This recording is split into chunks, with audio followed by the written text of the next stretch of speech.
तर नमस्कार मंडळी, तुमचं स्वागत आहे माझ्या चॅनलवर। आज आपण आलेलो आहे वाडा तालुक्यातील तिळशे या ठिकाणी आलेलो आहे। हे ठिकाण एक प्रसिद्ध असं आहे, पारंपरिक आणि धार्मिक म्हणून याचा उल्लेख केलेला आहे या मंदिराचा। तर या मंदिराचं एक वैशिष्ट्य आहे, इथे जे देवमासे म्हणून या एरियाला एक ओळखलं जातं। तर मी ते दाखवणार आहे।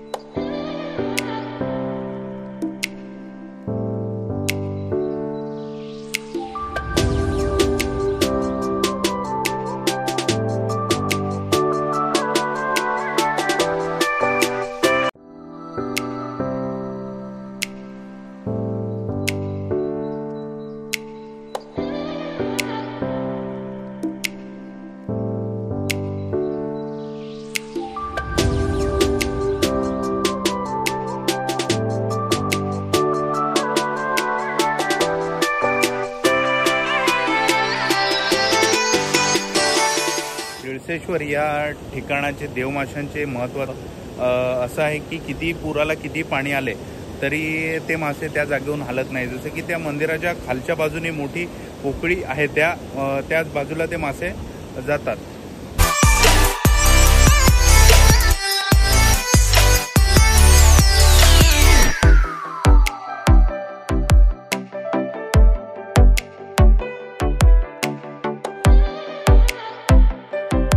तर तिळसेश्वर या रहिवाशांकडून एक कळालेलं आहे की इथे त्यांनी मासे पकडलेले, ते घरी नेऊन त्याची भाजी बनवत होते, पण 3-4 तासानंतर ती भाजी काही झाली नाही, पण म्हणून त्यांनी परत ते मासे सोडले। त्याच्यानंतर त्या माशाचं एक वैशिष्ट्य आहे की महाशिवरात्रीच्या वेळी तो पहाटे तो मासा दिसतो, असं इथे रहिवाशी म्हणतात।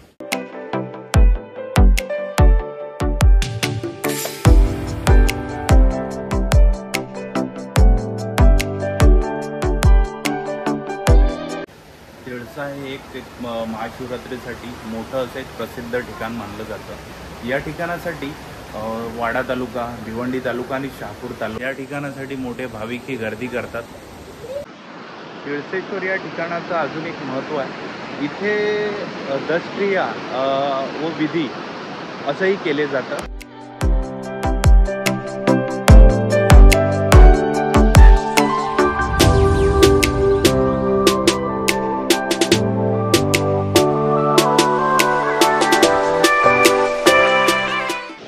जर तुम्ही मुंबईचे वगैरे असाल तर पालघर ट्रेन पकडून पालघर या बस स्टँडला जाऊन वाडा बसला येऊन वाडा या बस स्थानकावर जाऊन तुम्ही येऊ शकता। त्याच्यानंतर तुम्ही तिथून मॅजिकला वगैरेला येऊ शकता। त्याचा कॉस्ट 20 ते 50 रुपये एवढा आहे। तर तुम्ही येऊ शकता। फक्त 10 ते 12 किलोमीटर अंतरावर हे आहे। जर तुमची पर्सनल बाईक असेल तर येऊ शकता, आणि जर तुम्ही नाहीतर वाड्यापासून मॅजिकने सुद्धा येऊ शकता। याचा कॉस्ट 20 ते 50 रुपये एवढा आहे। तर मंडळी, आपण तिळशाला भेट देऊन पुढे वाडा रोडला आल्यावर थोडंच काही ब्रिजच्या पुढे आल्यावर एक छोटंसं मंदिर आहे, मी ते तुम्हाला दाखवतोच। तर तुम्हाला माहिती नसेल तर नक्की इथे व्हिजिट करा। छान मंदिर आहे, एकांतात आहे, खूप सुंदर आहे, मी तुम्हाला दाखवतो।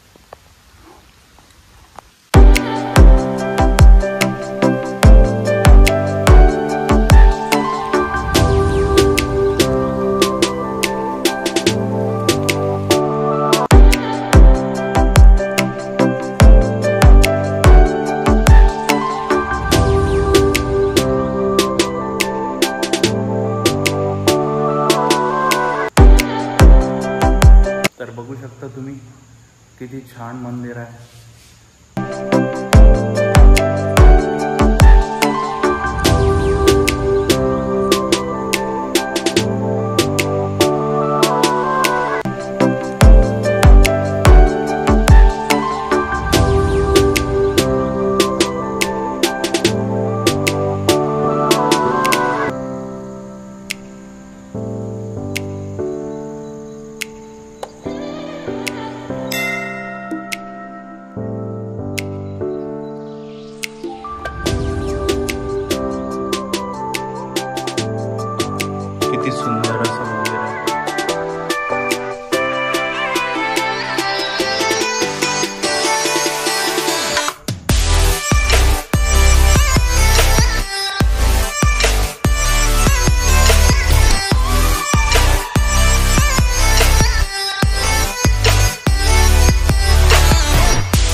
तर मंडळी बघितलं आपण मंदिर किती सुंदर आहे.